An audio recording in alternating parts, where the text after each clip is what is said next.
안녕하십니까. 계속해서 대구에서 전해드리겠습니다. 이 장맛비는 점차 잦아들어서 오후에는 대부분 지역에서 그치겠습니다. 어제부터 내린 비의 양은 대구 73mm, 영천이 142mm 등이고 저녁까지 5에서 30mm의 비가 더 내리겠습니다. 아침 최저 기온은 대구 20.8도 등 18도에서 22도, 낮 기온은 대구와 의성이 30도 등 24도에서 30도의 분포로 어제보다 4도가량 오르겠습니다. 정부의 부동산 대책으로 진정되는 듯하던 부동산이 금리 인하 기대감이 커지면서 다시 꿈틀거리고 있습니다. 대구는 상반기에만 16,000 가구가 분양됐지만 아파트 청약 열기는 이어지고 있습니다. 부동산 시장 한태영 기자가 짚어봤습니다. 정부가 지난해 9.13 부동산 대책을 내놓자 전국적인 투기 열기는 잡혔습니다.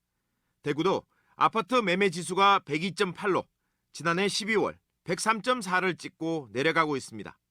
내림세가 정부 기대만큼 가파르지는 않습니다. 지난 3월 대구의 아파트 실거래가 지수는 103.2로 지난해 10월부터 내리다가 다시 조금씩 오르고 있습니다. 이달 주택가격 전망 소비자 동향 지수는 96으로 지난달 90일에 비해 5포인트 올랐습니다. 1년 뒤 가격이 오를 것으로 전망하는 소비자가 늘었다는 얘기입니다. 지난 4월 대구의 청약 경쟁률은 4.8대 1로 경기, 서울, 울산에 이어 네 번째로 치열했습니다. 지난해 상반기보다 2배 많은 16,000 가구가 분양됐던 대구에 하반기에는 지역업체 5,600여 가구를 비롯해 8,000 가구가 시장에 공급됩니다. 지난해부터 계속해서 준비해온 지역주택 사업과 재건축 사업을 중심으로 하반기에 총 4개 단지 약 한 1,700여 세대를 일반 분양하기 위해서 지금 준비하고 있습니다. 주택 시장에서 가장 핫한 시장이 대구입니다. 아직까지. 그러다 보니까 여기업체들이 대구에 많이 왔고 또 여기에 지역업체의 하반기 물량이 늘어나면서 전반적으로 분양 경쟁은 더 심화될 것으로 그렇게 보여집니다. 분양 열기가 계속될 것으로 보는 이들도 많지만 조심스럽게 접근해야 한다는 의견도 만만치 않습니다. 이런 어떤 청약 단지 자체가 지난해 같은 경우는 전체적으로 좋았다면 올해의 경우에는 위치나 가격에 따라서 또 다른 어떤 양극화 현상이 나타날 것으로 전망되어집니다. 금리가 내리면 부동산 시장에 군부를 짚을 거라는 시각이 많지만 금융 규제가 이어지는 데다 내년 입주 물량까지 크게 늘어나면서 하반기 부동산 전망이 엇갈리고 있습니다. MBC 뉴스 한태현입니다.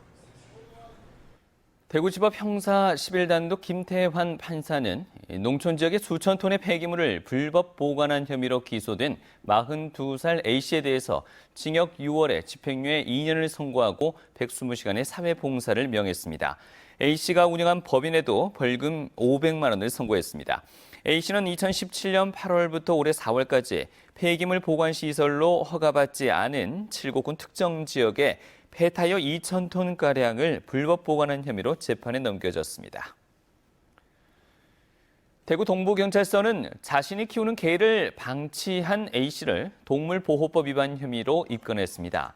A씨는 동구에서 개 7마리를 협소한 사육공간에 방치한 혐의를 받고 있는데 동구청의 신고로 경찰이 수사에 나섰습니다. 경찰은 주인을 상대로 정확한 경위를 조사하고 있습니다.